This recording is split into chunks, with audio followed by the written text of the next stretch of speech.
Hello friends, स्वागत है आपका हमारे चैनल पर। मैं आपकी पूनम आप सभी के लिए बहुत ही सुंदर सा बेटी विवाह गीत कहिए चाहे सुहाग गीत, दोनों ही समय गा सकते हैं। बहुत ही अनमोल शब्दों से सजा कर लाई हूँ। बहुत ही पुराना और पारंपरिक है। आप सभी से रिक्वेस्ट है, गीत पसंद आए वीडियो को लाइक शेयर सब्सक्राइब जरूर करें। बगल में हाई बटन है तो प्लीज़ प्रेस करना मत भूलें, और नए हों तो सब्सक्राइब जरूर करें। आइए सुंदर से गीत का आनंद लीजिए, अपना प्यारा आशीर्वाद दीजिए। राजा जनक घरे कन्या जनम लीहि, जैसे दुई जिया के चादर ललनवा। राजा जनक घरे कन्या जनम लीहि, जैसे दुई जिया के चादर ललनवा। रानी सुनैना को खे सीता मोरी जनमैयर, जैसे दुई जिया के चादर ललनवा।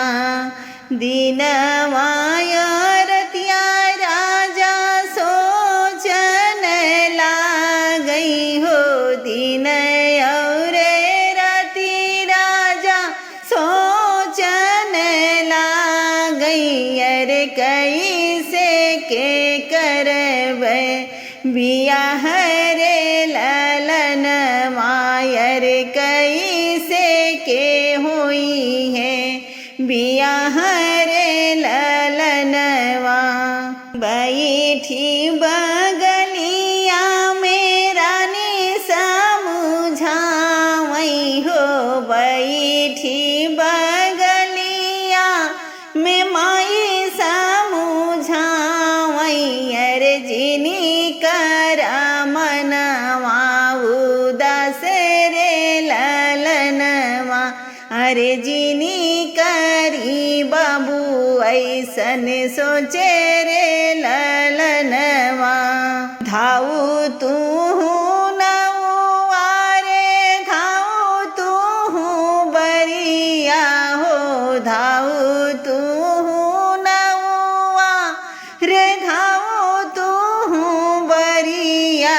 अरे जावौ अवधवा के वो रे ललनवा, अरे जाऊ नाया वधवा के वो रे ललनवा। ये के बन गईले दूसर बन गईले ओ, एक बन गईले दूसर बन गईले। अरे तीसरे में गोरु चरवा रे ललनवा, अरे तीसरे में गोरु चरवा रे ललनवा।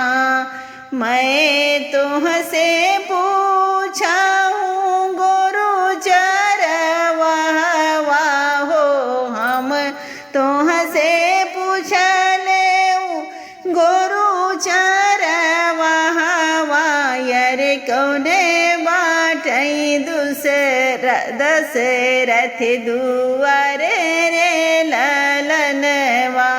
अरे कहाँ बाटई दशरथ दुआरे रे ललनवा।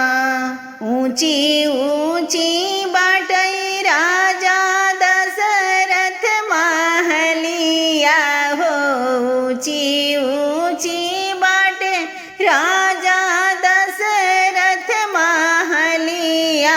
अरे सोनवा के लगले केवाड़े रे ललनवा, अरे सोनवा के लगले केवाड़े रे ललनवा। सोने के सिंहासन पे बैठे राजा दशरथ, सोने के सिंहासन पे बैठे राजा दशरथ। चाँद सूरज छिपी जाई रे ललनवा, अरे चाँद सूरज छिपी जाई रे ललनवा। एक हाथे धरे नौआ राजा के चिट्ठिया हो, एक हाथे धरे नौआ राजा के चिट्ठिया। यार दूसरे दबावई उनके पाँव रे ललनवा हो, अरे दूसरे दबावई उनके पाँव रे ललनवा। भीतरा से निकरी हरानी कवसिल्या हो, भीतरा से निकरी हरानी कवसिल्या। यरे सुनी राजा यरे जे हमारे रे ललनवा, अरे सुनी राजा यरे जे हमारे रे ललनवा। अब ही तरम मोरे बरहे बरिस के हो, अब ही तरम मोरे बरहे बरिसवा के। अरे कई से के रचबे बियाह रे ललनवा, अरे कई से के रचबे बियाह रे ललनवा। इतनी वचन जब सुने ले नौआ हो, इतनी वचनी जब सुने ले नौआ। अरे हाथे जोड़ी करे ले गुहारे रे ललनवा, अरे हाथ जोड़ी करे ले गोहारे रे ललनवा। सोने के सिंहासन से बोलई राजा दशरथ, सोने के सिंहासन से बोलई राजा दशरथ।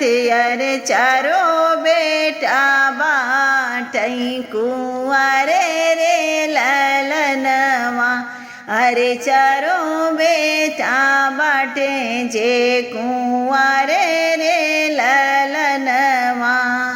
चारों के रचबई हम बाबू हो बियाहवा, अरे ले अइबे पहुआ बियाही रे ललनवा। रानी सुनना कोखिया बेटिया जनम ली, रानी सुनना कोखिया बेटिया जनम ली। जैसे दुई जिया के चाँद रे ललनवा, हरि जैसे दुई जिया के चाँद रे ललनवा। बोली हर हर महादेव।